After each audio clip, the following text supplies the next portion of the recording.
Assalamualaikum warahmatullahi wabarakatuh. Terima kasih atas kesempatan yang diberikan kepada saya untuk membawakan materi bab 3, yaitu analisis pendapatan nasional untuk perekonomian tertutup dan dua sektor.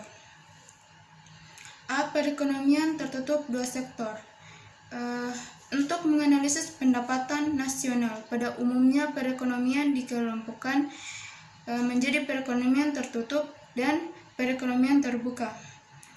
Perbedaan keduanya dalam perekonomian tertutup belum menyertakan peran hubungan ekonomi luar negeri dalam analisis, sedangkan dalam analisis perekonomian terbuka sudah menyertakan peran hubungan kedua luar negeri.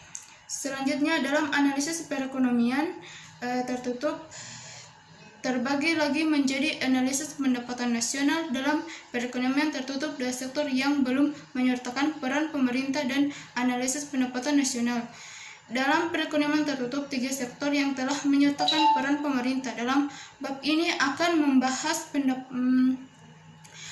menganalisis pendapatan nasional dalam perekonomian tertutup sederhana. Dalam sistem perekonomian tertutup, dua sektor hanya dikenal dua sektor ekonomi, yaitu sektor ekonomi rumah tangga dan sektor rumah tangga perusahaan.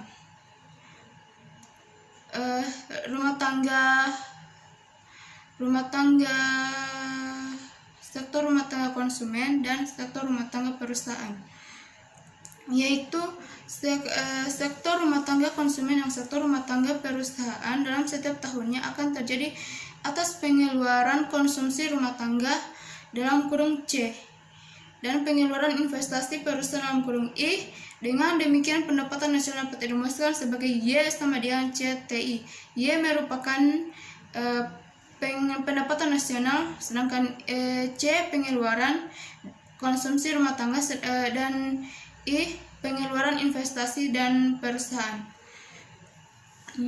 Dua sektor terdapat 4 variabel ekonomi agregatif yang dianalisis hubungannya satu sama lain. Adapun keempat variabel tersebut adalah pendapatan nasional, konsumsi atau consumption, tabungan atau saving, dan investasi atau investment. Dalam analisis tersebut, variabel investasi diasumsikan sebagai variabel eksogen, yaitu besarnya investasi ditentukan oleh kekuatan yang tidak dijelaskan dalam model yang sedang dianalisis. Hubungan keempat variabel ekonomi tersebut dapat dilihat dari aspek penggunaan pendapatan dan aspek sumber pendapatan. Adapun bentuk persamaan masing-masing aspek adalah aspek penggunaan pendapatan sama dengan Y sama dengan C tambah S. Artinya pendapatan digunakan dari konsumsi dan investasi. Artinya pendapatan digunakan untuk konsumsi dan tabungan. Aspek sumber pendapatan Y sama dengan C tambah I, artinya pendapatan bersumber dari konsumsi dan investasi. Kedua persamaan di atas menunjukkan hubungan variabel ekonomi yang bersifat fungsional. Jika ada perubahan nilai pada ruas kiri, pasti akan diikuti oleh perubahan nilai ruas kanan dengan jumlah yang sama. B. Fungsi konsumsi dan fungsi tabungan. Fungsi konsumsi yaitu pengeluaran konsumsi rumah tangga meliputi pembelian barang-barang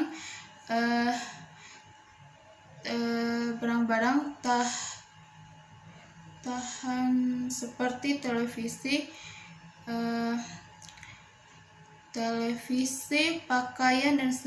pakaian dan lain sebagainya.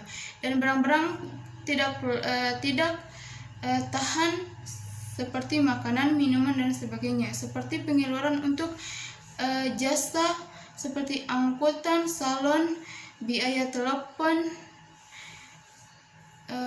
dan Banyak faktor yang ditentukan besar kecilnya konsumsi, namun dalam analisis kita diasumsikan besar kecilnya konsumsi ditentukan oleh besar kecilnya pendapatan nasional. Hubungan antara besar kecilnya konsumsi konsumsi dengan pendapatan nasional disebut fungsi konsumsi. Adapun bentuk fungsi konsumsi adalah C sama dengan A tambah C Y. Yang dimaksud C di sini besarnya konsumsi, sedangkan A besarnya konsumsi pada saat pendapatan nasional 0 dalam kurung konsumsi otonom. Y besarnya pendapatan nasional propensil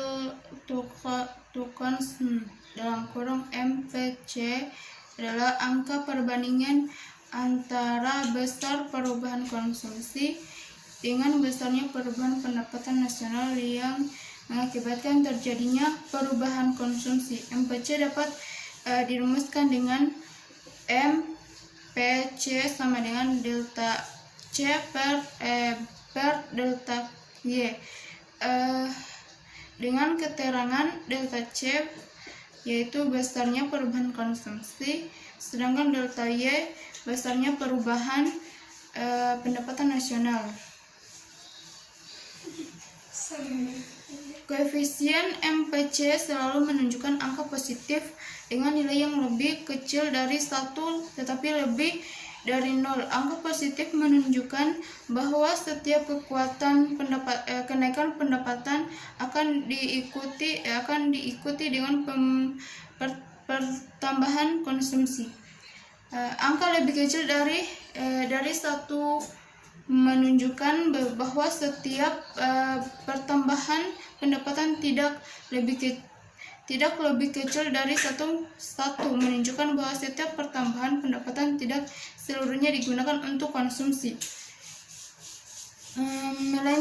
melainkan sebagian dari pendapatan disisihkan untuk tabungan. Untuk memperoleh pemasaran garis fungsi konsumsi yang berbentuk garis lurus, maka kita harus mengetahui besarnya konsumsi pada dua tingkat pendapatan nasional yang berbeda. Adapun persamaan fungsinya adalah C sama dengan APCN belas kurung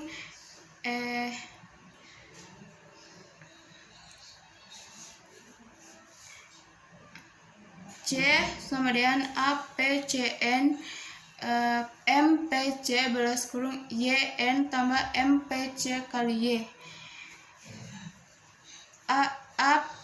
APCN dalam kurung average propensity to consume. Kecenderungan mengonsumsi rata-rata pada tingkat pendapatan nasional sebesar N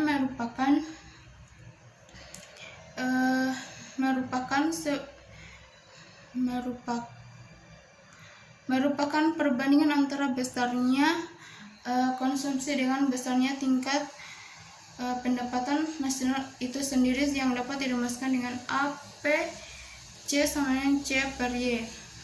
Berdasarkan rumus fungsi konsumsi, maka dapat dibentuk garis persamaan garis lurus sebagai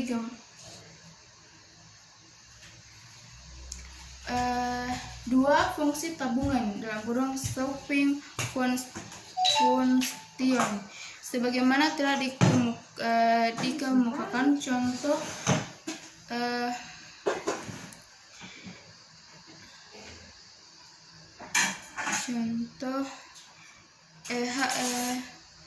pokok bahwa penurunan pendapatan mengakibatkan pula menurunnya tingkat tabungan. Hal tersebut menunjukkan bahwa besar kecilnya tabungan ditentukan oleh besar kecilnya pendapatan nasional.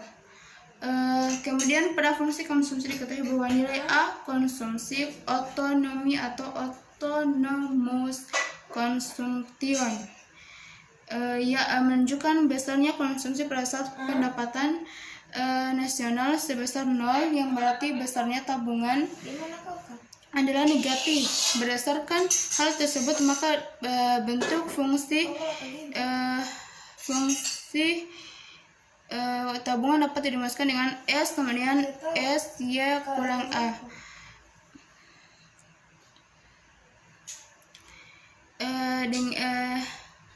Dengan keterangan S sama dengan besarnya tabungan, sedangkan S kecil marginal propensity to save dalam kurung MPS atau kecenderungan menabung marginal. Sedangkan A yang negatif disebut dengan di saving tabungan negatif. Artinya jika seseorang tidak memiliki pendapatan, maka ia harus mengeruk tabungan dari pendapatan masa lalunya, atau meminjam, atau menghutang, atau melakukan konsumsi. Persamaan fungsi tabungan dapat pula diperoleh melalui proses yaitu Y sama dengan C tambah S, S sama dengan Y kurang C, S sama dengan Y, dalam kurung A tambah C Y, S sama dengan Y ku garis datar A garis datar C Y, S sama dengan dalam kurung 1 garis datar C balas kurung garis datar A. Oleh karena MPC merupakan bagian dari kenaikan pendapatan yang dikonsumsi, maka bagian yang tidak dikonsumsi merupakan bagian dari kenaikan pendapatan yang ditabung atau MPS, sehingga MPS sama dengan 1 kurang MPC atau S sama dengan 1 kurang C, atau MPS sama dengan S delta S per delta Y. Pada fungsi dikenal istilah APC, maka dalam fungsi tabungan dikenal pula istilah average propensity to save dalam kurung APS balas kurung, atau kecenderungan menabung rata-rata, yang dapat dirumuskan dengan APS sama dengan S per Y. 3. Hubungan fungsi konsumsi dan fungsi tabungan. Pada bagian sebelumnya telah dijelaskan tentang fungsi konsumsi dan fungsi tabungan. Sekarang kita akan membahas hubungan fungsi konsumsi dengan fungsi tabungan. Untuk lebih jelasnya, hubungan kedua fungsi tersebut tampak pada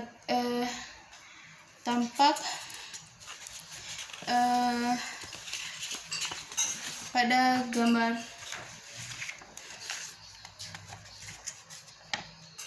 berikut,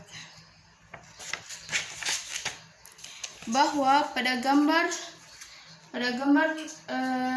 di sini menunjukkan garis fungsi tabungan S sama dengan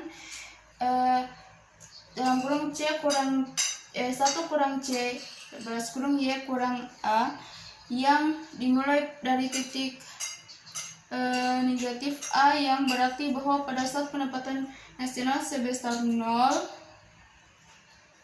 dimulai dari titik biasanya konsumsi rumah tangga sebesar A, maka akan terjadi apa yang disebut dengan saving atau tabungan negatif, sehingga nilai A dalam fungsi konsumsi akan menjadi negatif A dalam fungsi saving. Jadi walaupun kita belum memiliki pendapatan, kita harus tetap makan, minum, dan berpakaian. Untuk memenuhi kebutuhan tersebut, kita harus berhutang atau mengeruk tabungan kita yang lalu. Itulah yang disebut dengan saving. Selanjutnya, pada saat pendapatan nasional sebesar YN, biasanya pendapatan sama dengan konsumsi dalam kurung titik BEP, maka besarnya tabungan adalah 0. Tabungan nol ditunjukkan oleh potongan garis fungsi tabungan dan dengan garis horizontal pada titik YN yang sejajar dengan titik BEP. Diselesaikan berdasarkan BP.